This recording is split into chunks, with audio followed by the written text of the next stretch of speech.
All right.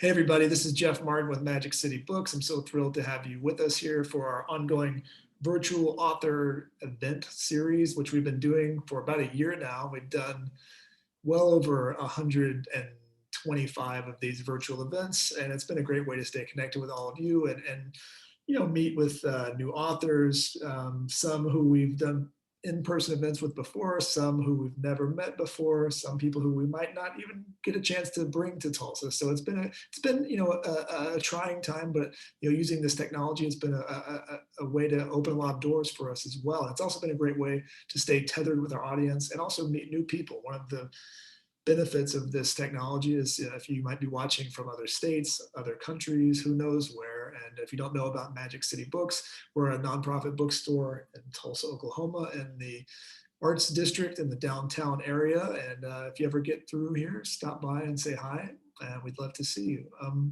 Really excited about tonight's event.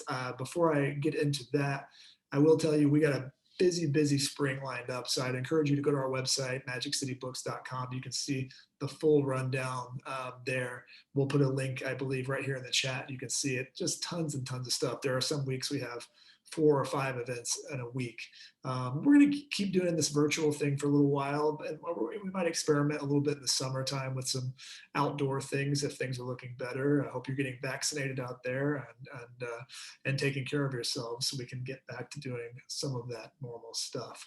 A few years ago, I watched a great film called Tracktown, and it's one of these times where you kind of just stumble upon something. I'm a little bit of a culture vulture, and I'm always looking for new movies and music and books, of course, and came across this little film called Tracktown, which was the brainchild of our very special guest tonight, Alexi Pappas. And Alexi, after finding out, that she had made this wonderful film, you start going down the rabbit hole a little bit and find out that she's an Olympic runner. She was at the Rio Olympics in 2016 representing Greece, even though she's from California. We'll talk a little bit about that. She has gone on to direct another really wonderful film called Olympic Dreams, which I watched not too long ago, sometime during the quarantine era, and it was kind of a nice thing. We missed the Olympics this last year, and it's always something I always look forward to. And Olympic Dreams is the only film ever filmed, a feature film made inside the Olympic Village, and it was kind of a cool little bit of a insider's view of what that world is really like, even though it was in the settings of a fictional film. But that was a great opportunity. And then, of course, when I found out that Alexi was writing a memoir, Bravey, the book that we're going to be talking about tonight, it's so difficult for someone, I think, to have a voice that is strong enough to go across whatever they are interested in, whether that's a book, a film, whatever pursuit, and maintain that voice throughout. And so when you read Bravey or when you watch her films or just see an interview like tonight, you'll see that essence of who she is, that voice, that person, that personality that is so ingrained comes through. And of course, we all have our unique personalities, but there's very few of us who can harness it and share that in a way that makes sense and conveys who they truly are. And Alexi has done just that. So we're going to talk about Bravey. We're going to talk about movies. We're going to talk about all kinds of different things. We're going to talk about running. And I would encourage you guys to get a copy of the book. We're going to make it really easy for you and put links right here in the chat. You can buy it directly from us. You can support the work that we're doing through the nonprofit efforts that we do here in the city. You can support an indie bookstore and also just support a great author. So I will, without any further ado, bring Alexi into the conversation. Hello, Alexi. Welcome virtually to Tulsa. Hello. I'm so happy to be here, and I wish I was there in person. Yes. We are here. I'm here. I am with you. Well, congratulations on the book. I think the first thing I would like to make clear to people is when you hear the word Bravey, for one, it's a made-up word, which you made up, but it's a noun. It is not an adjective. I think it could very easily be thought of as an adjective, but Bravey in your interpretation is very much a noun. Tell us what Bravey is and the kind of birth of it through a poem that you wrote. Yes. Well, I I guess I've never thought about it as, I guess it is a noun. I suppose some people say like that's very bravey of you. But that could still be in reference to a noun. Like if like I'm trying to think of another version of like that's Like very. that's so bravey, you know? Yes, exactly. Yeah. So the word came about because, I mean, it really came about from a poem that I wrote, which was the way that I seemed to find, was a way for me to communicate with an audience on a social media platform that had very small attention spans, and also that I love poetry. And so I wrote this poem one time, which was run like a bravey, sleep like a baby, dream like a crazy, replace can't with maybe. And bravey, it rhymed in that instance. And I think the reason why it stuck was because so many of these words that I chased growing up, which I guess were adjectives, strong, fierce, fast, felt very outward facing. And bravey felt more inward facing and like a choice you could make. And I think that stuck because we all want to have agency in our lives. And I think for me it would have been a nice word to have growing up, and it felt like a good it stuck, honestly, not because I put it out there, because people responded to it. And I think I've always paid attention to like what are people responding to and why. And I think the reason that people responded to it was because it was a choice that you could make to just be it, and what it meant was more up to you. I've always loved kind of playing with language like that. I love E. E. Cummings, for example, who did so much work in that area, and like Ogden Nash, who wrote things like "If you're ever called by a panther, don't answer," kind of stuff like that. Hmm. Just having fun with that language. It's kind of, there's a childlike quality to that. But when you're talking about seeing words like meant things to you, like strength and things, it's the kind of things that we imagine on those posters with the guy hanging off the ice with the ice pick off of the mountain in the 1990s that you would see. Were you motivated by? Well, I guess the way I want to say it is, were you easily seduced by motivational ideology when you were a young kid? What a great question.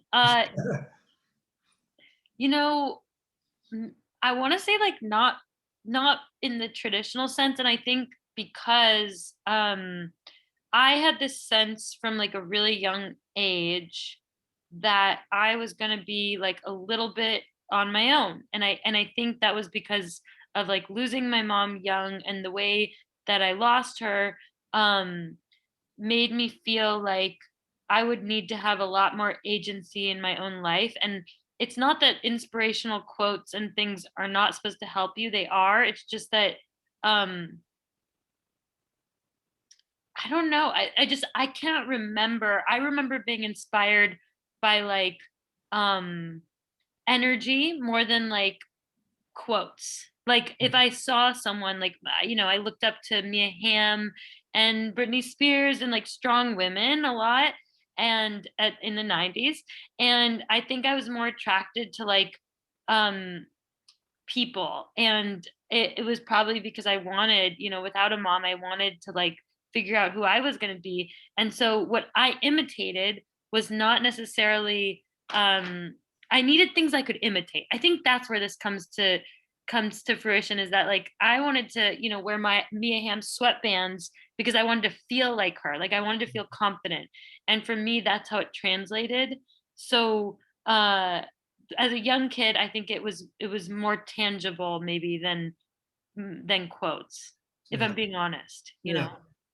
You mentioned your mom passing, and your mother took her own life when you were about 5 years old, and Mhm. um, and and I know personally I've had suicide in my own family too, and at a pretty young age, and I know what that's like from a little bit from a personal perspective. And one of the things that I think it can do to you as a person is it kind of puts you on the alert constantly of like what the next shoe to drop will be, and you're kind of always Totally. awaiting the next thing.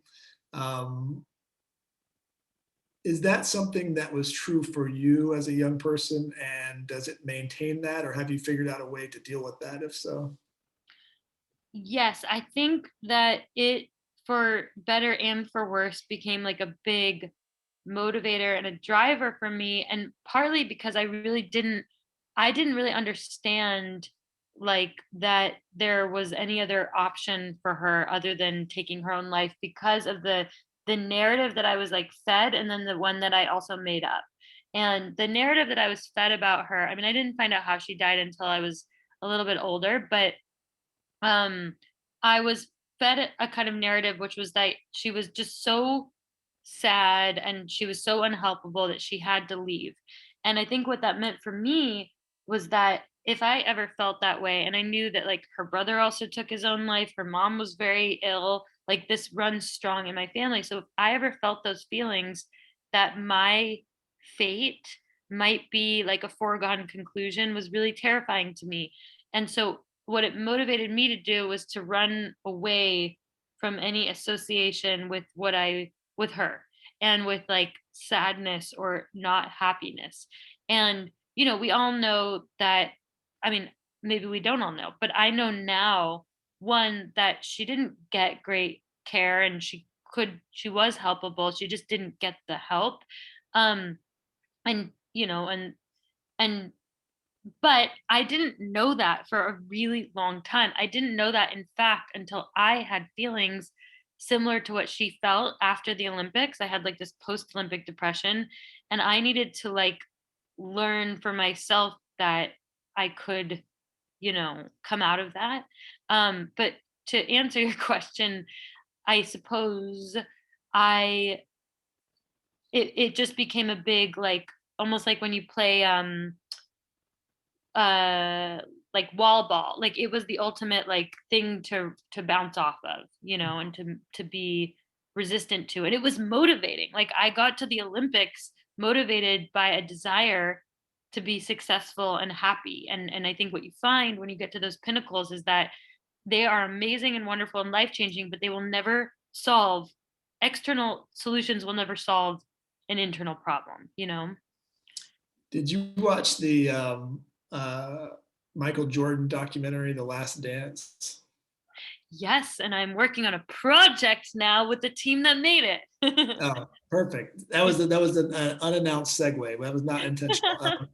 But good timing. But what was fascinating to me about that, and what made me think what you just said, is watching that, and seeing that kind of he would only allow himself maybe a moment of joy after winning the championship, but overall he did not seem like a happy person to me. It was almost like the drive was a burden on him, and that you know it was a lot to carry. And like 5 minutes after winning, it's like on to the next thing, and it's never quite as satisfying as you think it will be. And in that way, it's very much narcotic in a certain sense. You kind of need the next win to kind of get the next high, and you're always kind of chasing that thing. When you mentioned that you were kind of running from something, I was thinking about this in your career as a runner. um, Obviously, when you're in a competition, you're running towards a goal, there's a finish line, all that. But do you view it, looking back, as that it's constantly running from things rather than running to things? I mean, it's simplistic in a way to look at it that way, but Totally. I do think that for like I think that it's not so much like I'm like in a race I'm running. I don't think about it, it's not like a conscious thing, but I do think that until I realized that I could not solve an internal problem with an external solution, I was chasing like external accomplishments. And so, yes, running is one of those things. The Olympics could be one of those things, grades, like anything that you could kind of put on paper, felt like, you know, motivators for me. And so yeah, I would say that the big shift that, like, I don't know if Michael Jordan ever made or not, was like changing my mindset from trying to be the best to just trying to try my best. because that's really the feeling that you want before bed, I think, or at least that's what I want, is I just want integrity with effort. And like it's okay if I never get the like external accomplishment, but what keeps me up at night is if I don't think that I tried. Mm. Um and then there's the added layer of like being able to evaluate what does trying your best really mean? Like how can you tell yourself, how can you know if you tried your best? And I've tried to figure out ways for me to like know that about myself so that it's not this like question every night. That's probably not where you No, that's interesting. I'm curious if you see, now that you're in this world of film and television and all these other things, do you see, do you feel the same level of, well, for example, Olympic Dreams and Tracktown are small films, right? They're not Avatar, and it's like, what's the goal? Meaning, like, do you, when you kind of, do you bring the same level of competition and a certain goal setting to these, and what's your metric for success? When you're taking on a project like that, because it has to be realistic. You're not making a Marvel film, right? It's not going to be a Yeah. billion-dollar movie.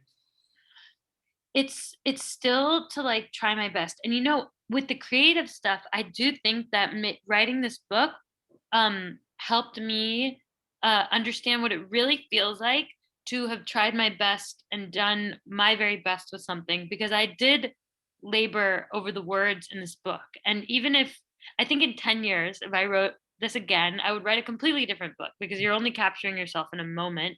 But I think I did my very best to capture exactly my experience and knowledge and words at that moment, and it was such a good feeling. And then I thought back to like movies I've made, and I am so proud of them, like I love them, but I think that I have a different sense of what I'd like to feel at the end of making a movie. And it's not about how the world receives it, it's more about that I really was able to like communicate. And it's actually quite a for me it's harder with film because there's so many degrees removed from your thought.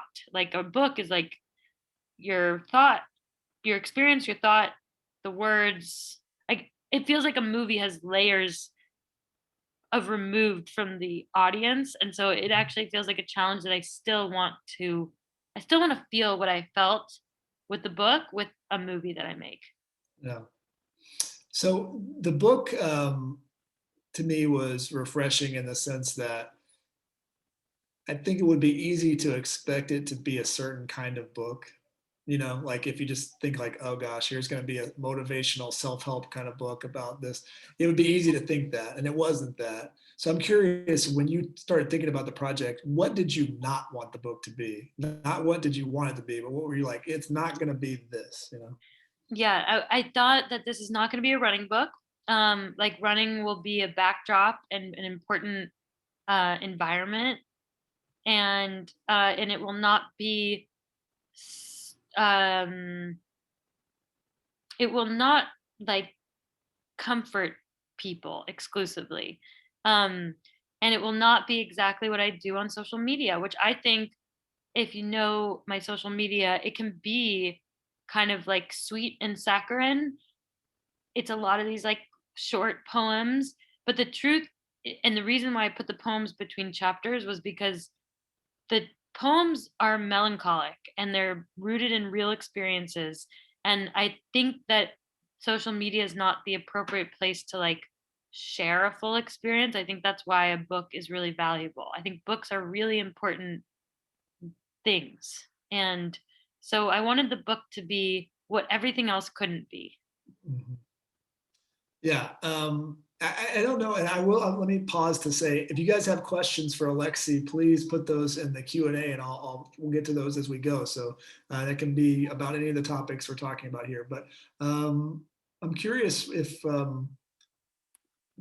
when when you're acting in your films, and I think for those who have not seen Alexi's films, you're acting in these as well. So it's very much a all hands on deck situation. Is that something that came naturally to you as well, or is that something that's due to the economy of the production and you're like, oh, it's going to be easier if I do this, especially in like the earliest part of doing these? Or is it something where it's like, I'm the only one who could play this part? I think other people could play these parts, but Mhm. I love to act. And so I think running and performing in movies is not so dissimilar. Like you're in this costume, you are in front of people, you might, you have to go to the place where you might humiliate yourself in order to discover anything great. So I enjoy it. I really, really enjoy it. And maybe it's just like the businesswoman in me who's like, I might need to write some of my own roles. Mhm. And so I've done that. And I also have interest in the long run in acting in things that I have not entirely created. And I'm starting to do that as well. So you would take on a part in someone else's film, you mean, or That something? would be awesome. It's Yeah. like with indie filmmaking, you wear every hat because it's a privilege, you earn that platform, and then you begin to wear fewer hats. And so with the movie we're making next, I'm wearing fewer hats. I'm wearing a few fewer hats. Well, the one thing that runs throughout all of this and connects in a way, the running career, the books, the films, everything is control. You've had a lot of control over all these, and you very much are the kind of final say in a lot of these situations. But you wouldn't have that in other situations. Are you learning to let go of those things? Is that something that's easy for you to let go of creative control? Yeah, I love this question because we're dealing, I'm managing this right now. Like the movie we're about to make, And this I is you and am. your husband still, Jeremy, who does your Yep. film with you? Yeah. But we have a bigger team. Like we have two producing teams that have come on board. We have a whole art department. We have, I'm not designing the costumes for this. And that's awesome. And I'm so ready for that because as someone who loves, like the thing I love most about sports are the team. I love teams. Like I grew up playing soccer and like I didn't want to do the goalie's job. Like I was a defender and I didn't want to do the forwards job. Like I loved doing my job, my role, and I loved that other people had their strengths. And I think that that's what I like in the creative world too. Even when it comes to making a book, like I love what an editor brings to it. I love what my literary agent brings to it. I love all of those teammates.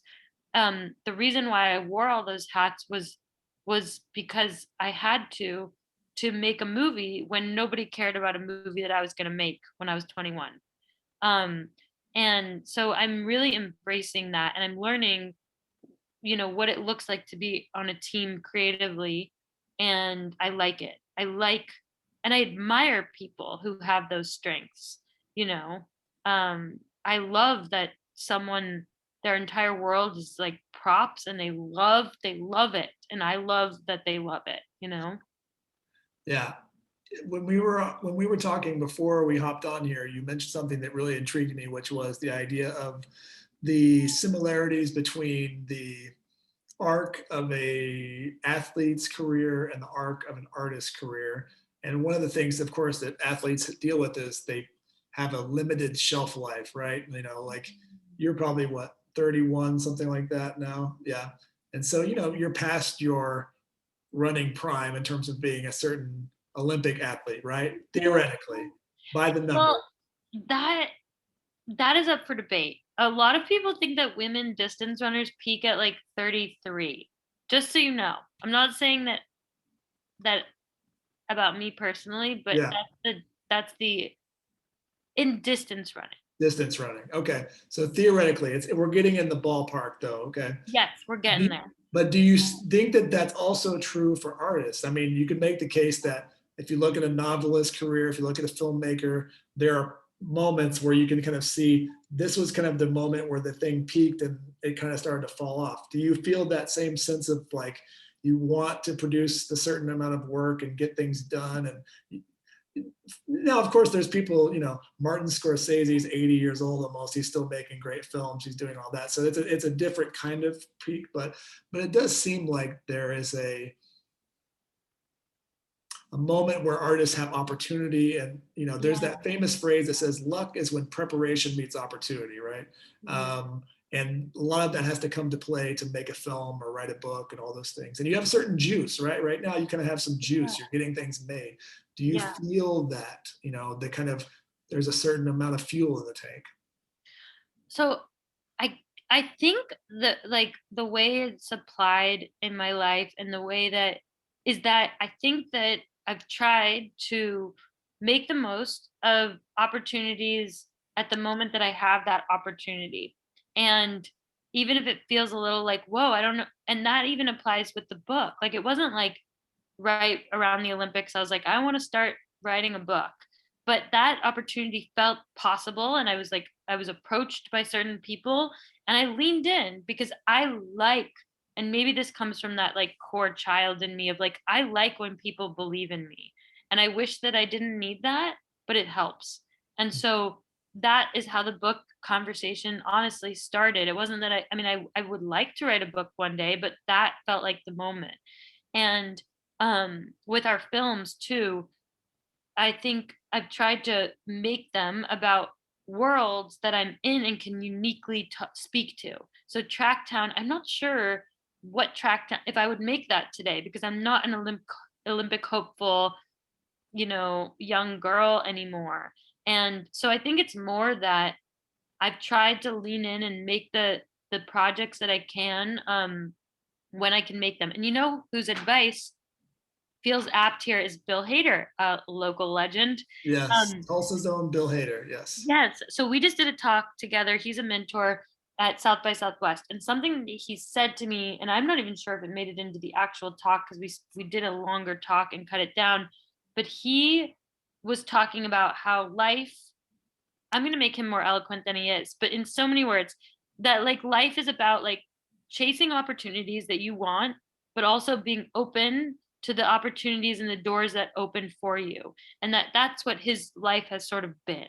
And I think that that was brilliant because like we can only drive our life so much. And if we're not open to like the winds that come in, we might miss something because the world is like a revolve. It's not just us here.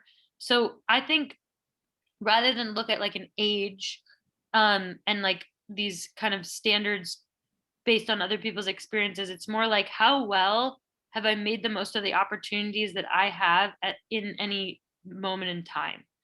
um for example, like we're making a movie in a couple weeks and it was born out of kind of like the parameters of COVID. We're shooting it all on one location at like a summer camp. And that is because the summer camp was closed because of COVID. And I probably wouldn't have made that movie if it wasn't, but I tried to lean in to what was going on and what I could do. So it's kind of like your bubble. You're going to have a bubble that will be this kind Yeah. of enclosed space, and kind of using this opportunity to say, hey, this is what we can do right now. We're going to keep moving forward. We're going to keep making things. You're not going to say, hey, I'm going to wait till everything's perfect and just the way I want it, or nothing. You're going to kind of Yeah. work within that. Yeah, and maybe it's important that we all know like what our moon is, like where are we ultimately trying to head. If it's hopefully it's more of like a feeling or an idea of it because we can't really know what we're going to be able to do in 10 years from now, but we can have like a general direction. And then when these opportunities come, we can probably evaluate like is this in that moon path or not? Because there are some things that will come our way and it's just like this doesn't fit into my moon. Right.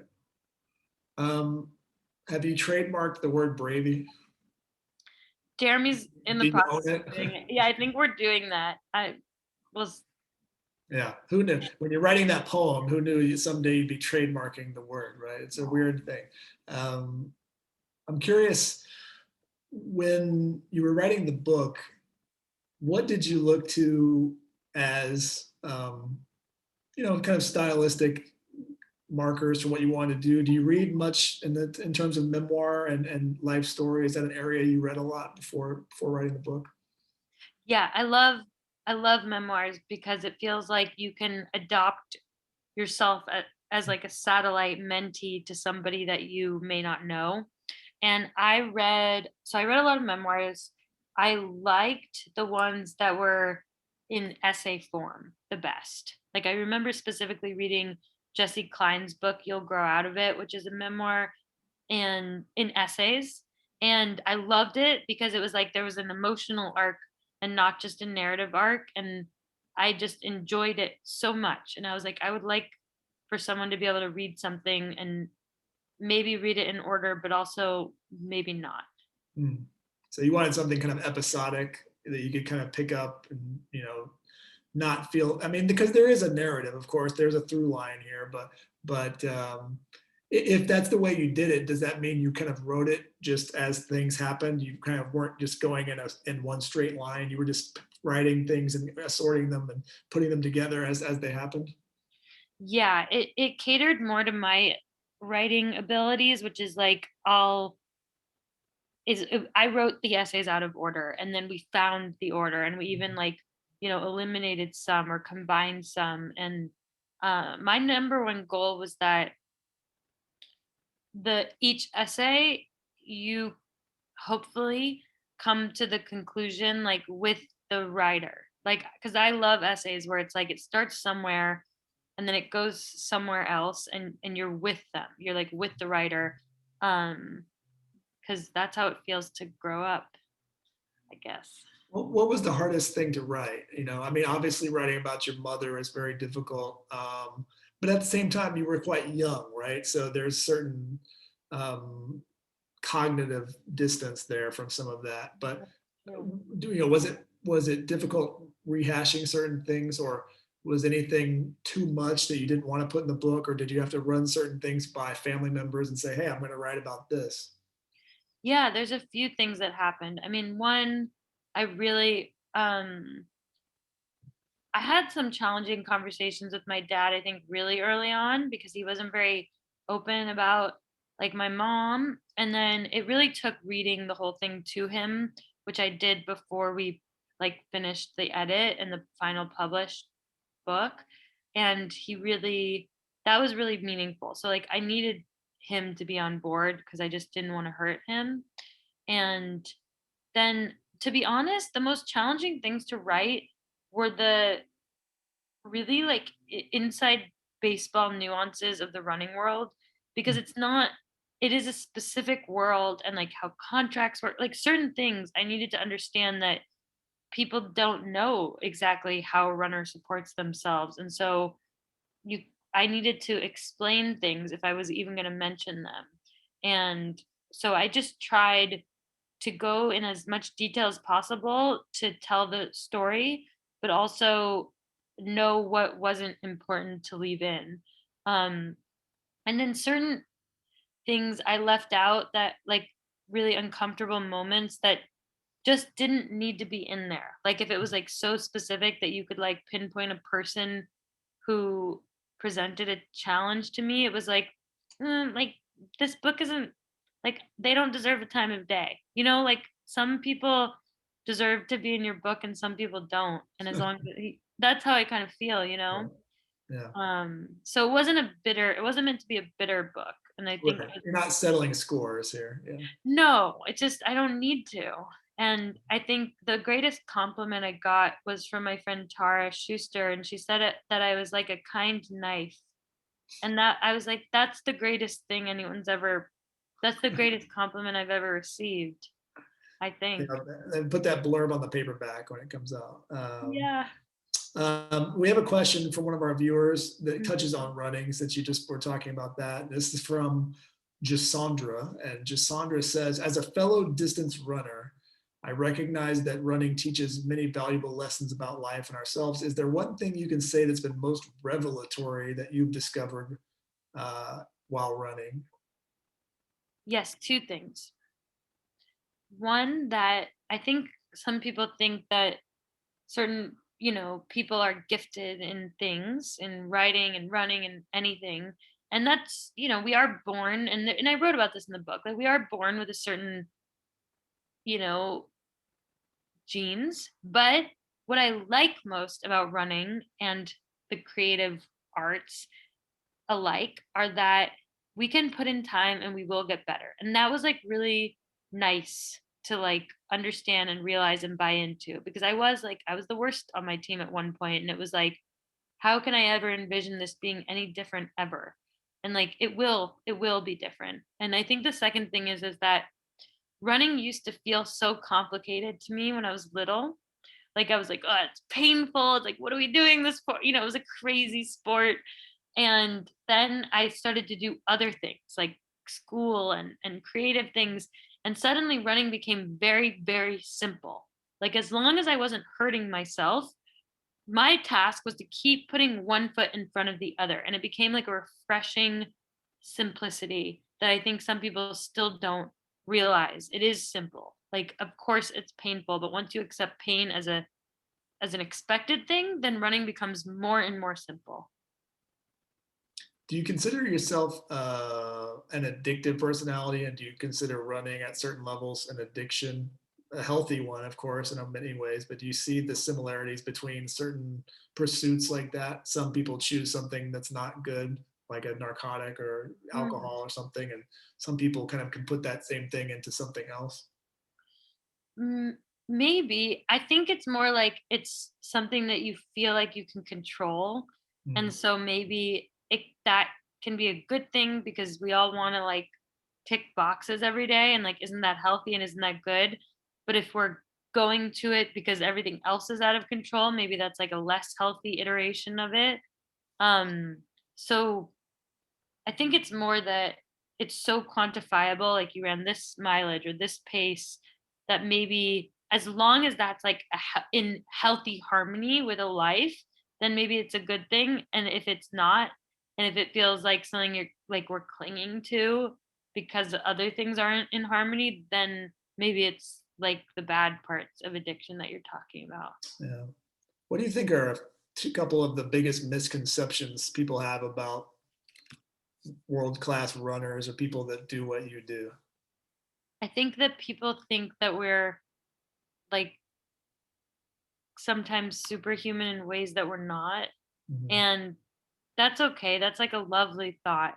But I think the hardest moments are when like the way the world sees us is not the way that we see ourselves. And that was why it was so difficult for me to like accept that had a depression after the Olympics because the world was like, yeah, this was just the greatest thing and you broke a record and it was all true. But I felt like I didn't wasn't able to feel anything other than good. And that's not the world's fault really, but it was hard. And then I think I've thought about this lately that like the question that we often get after a big peak, everyone, not just elite athletes, but anyone with a big goal is like, what's next? And that is like the question you get and you expect it. And it has this like built in thing of like we need to know what's next and we need to know like right when we finish the last thing. And I have had to learn how to approach that question without letting it like take over me because I've needed to build in like basically like recovery time after any peak, and I didn't do a good job of that after the Olympics, so I think I need to do a better job of that. I'm a kind of person who I hate about myself that I kind of constantly need a project going to kind of keep my certain level of happiness up. And I notice if I don't have something in the works that I can kind of feel it, and I feel a certain uselessness that starts to bother me. And it's really been a tough time, especially the first 6 months of this last year or so, learning how to kind of slow down and the world forcing me to slow down. And I think a lot of people dealt with that too. But how have you dealt with this last crazy year and kind of having the world tell you to kind of put everything on hold for a minute? Yeah, well, first I got like stuck abroad in Greece for 5 months almost, like really unexpectedly, which isn't the worst place to be stuck, No. but it certainly was like a very big shift in what I thought I was going to be doing. Um, and I really couldn't control it. And so I had to like kind of lean in and see how I always like want to feel like my later self would rewrite this time that we're in. Um, to be to like know why it happened, whether it's like an injury or this period of COVID. And we can't always justify it. Like there is a certain amount of like, no, that was just like crappy or difficult. but I'm always trying to see where I can come out feeling like I have a narrative that I could explain to my former self. And so that's kind of the way I just try to view the present if it's challenging from the vantage point of my later self. And it has helped because the present self is not always like thrilled, right, with what's going on. But I'm trying to like produce something, whether it is rest and recovery or shift, that my later self will be able to write in a way that is somewhat triumphant for some reason, even if it's an unexpected reason. You mentioned, being stuck in Greece for 5 months. I think some people still are curious. When you were in Rio for the Olympics, you ran for Greece. You have dual citizenship. Can you talk about how that ended up happening? Obviously, you were born in America, and can you talk about how that decision came about and how you ended up running for that team? Yes. So different countries have different citizenship rules. I'm dual citizen by my family. So by birth, I have that dual right. And so it was a hard decision for me because, like, of course, I competed in the trials in 2012 in the steeplechase for the US. And I remember going to one of my mentors, Gina Castor, who's like a great American distance runner. And I was like, I don't know what to do. And she was like, listen, what are your goals? And my goal was to go to the Olympics and experience it and to also have some kind of impact. And she helped me understand what a different experience it might be to compete for Greece and how the impact might be different. And it was so different. Like going and being a part of such a small country's team where the Olympics has like a lot to do with their country like it's where the Olympics began. So it's not like a random small country. It's like the country that always enters the opening ceremonies first. It is um and no one had ever run the 10,000 at the Olympics before. So it was like an opportunity to make history. And for me, I wanted to be there and I wanted to peak at the games. And I knew that that would be a different story if I competed in the US trials. And so I think I made the decision as a mentor to Greek athletes, but also as someone with personal goals to be there in a specific way. And it was really amazing. Um, I mean, there are nuances like if you're really curious. So the US also has its own like training facility at every Olympics. I think it'll all be different in Tokyo, but typically the US athletes like prepare for their competition at like they rented like a army base in Rio. But all the other athletes, like Usain Bolt, who's like legendary track runner, the Greeks, my Saudi Arabian teammate who runs the marathon, all all train at another location. And so one of the cool things about being a part of the Greek team was just being kind of more in the community of the rest of the Olympic community. And I loved it. Like I really, really loved it. How are you received over there? Do they kind of welcome you in with open arms the same way you are here? What's your presence there? They're wonderful. I mean, I now my coach is a Greek coach. So it's like, I mean, and I go over there. I go usually twice a year. Last year, I ended up there for almost half the year. And so I think I earned more Greek stripes by living there for longer.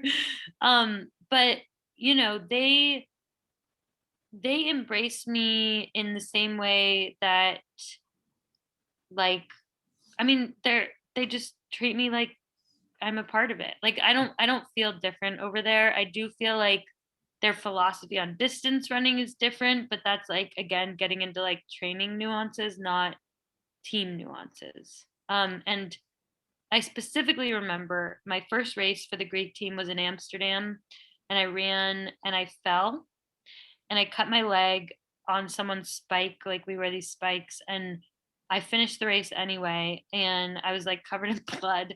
And my teammates and my coaches were like, now we know you are Greek because Greeks never give up. And like it was like that's what was important to That them, was your you know? blood initiation. Yeah. It was like, yeah, because I was like, oh, I wanted to like run a certain time, but like of course I didn't. I fell down. And that meant a lot to me that they were like, no, this is what makes you Greek because you don't give up. And like those things like remind me too of like they're more reminiscent of like the people I grew up like my family. You know, my family's more Greek because my dad's side is Greek and we didn't know any of my mom's side of the family. So that's kind of what I associate as like home. If you had won the gold and the US had gone silver, would you have had to just stay in Greece, do you think? Just persona non grata, Just never, never be yeah. welcome back. I think the Olympics is like much more welcoming than that in general. Like I think people the competition is it's fierce, but it's like the Olympics is more of a celebration to me than anything else. I think it's much more collegial in that way. I Um, so we've got it's hard for anyone to get there, you know? I think yeah, that's kind of the point. it's like once you're there, you're in kind of a fraternity of people that have made it past a certain level. Yeah. Yeah. We've got a few minutes left. I want to encourage all of you guys to get a copy of Bravey. You're going to enjoy reading it if you're enjoying this conversation. It's like this, but 10 times better. So um, we're going to keep putting the link there. Get a copy and enjoy that, and give it to someone after you're done, or get a couple of copies and give it away. This is a great gift book for someone in your life. As we wrap up, I'm curious. You mentioned you're starting work on this film. Um, do you see more books in the works down the road? Yeah. So I am in we will see if it happens, but sometimes books like they've done this with a few books where there's been like a young Oh yeah. adult reading version. They did it with Michelle Obama's book and Trevor Noah's book, and The Boys in the Boat is like another athletic book that they made a young adult version, and my book definitely has some more adult content in it, but we're exploring what a young adult version of this book might be. But beyond that, I don't know. I think we will see, and it'll have to be one of those like wind things where I'm like, oh, this makes sense. You know, I Right. loved it. I loved the process, and I loved the team that I worked with. So if it feels anything like that, I would definitely do more of it. You're so candid in the book about your depression, and it's something that's in some ways the most common thing in the world. I mean, everybody kind of has moments like that. Certainly, people have it at different levels, and it's very, can be very extreme for certain individuals. But um, have you seen in the world that you live in, especially in the world of running, and you have so many friends in that space, that people are like, thank you for saying something? Are people kind of opening up to you and saying, I felt the same way, or I didn't know how to articulate that, or I was going through that same thing after the Olympics? And have you found out that your experience is more common once you've written the book? Yeah, I mean, post-Olympic depression is like the most well-known secret in the Olympic community, and I think the thing that's not known is what do you do about it? Because there's been some narrative that seems to be like, it's easy to blame the dream itself, and I don't think it's the dreams or the problems. I think people should have those goals and those dreams. It's just about our vocabulary and preparation before the dream happens. And so I think what people have responded to is the specific steps that I took and the epiphanies that I had and the thoughts that I had and then shifted, to see my brain as a body part was life changing to me because I grew up thinking that if I felt anything the way that my mom felt, that I would just feel that way forever and need to leave. And that's not true. It is more like when you break your leg. And so I think people just found it refreshing to have in as clear terms as possible those lessons without maybe having to learn it the hard way. Or if they had learned it the hard way, just the knowledge to know that they weren't the only ones. Um, and I like words and I liked finding the words to talk about my experience. And so I think I think some people it just put words into something they hadn't been able to find the words for yet. Yeah. Um, Um, I always like to ask people, we can wrap up with this. I'm curious, What are some things you've read and watched over the last few months or even over the last quarantine weird year that you loved? Have you had a chance to kind of read more stuff or watch more movies or watch shows? What do you guys do for fun? What's your downtime favorite? Is it below deck? Is it horrible reality TV shows? Or are you watching Akira Kurosawa films on the Criterion channel or both? What are you doing? Well, okay, so I rewatched a couple of Paul Thomas Anderson's movies because he's like an inspiration to me. So that's on the more like, you know, auteur side. And then Now, I I would say like, his wife blurbed your book, we should say. Maya Rudolph, yes. it's a Yeah. wonderful, she wrote the foreword and it's a Yeah. wonderful foreword, I think. Which two films of his did you rewatch? I'm curious. I watched Boogie Nights and Magnolia. And you And had seen both before? yeah. I like watching those movies though and like really like pausing and it's funny if you watch them on Amazon, you can like pause and see kind of like the notes on the side.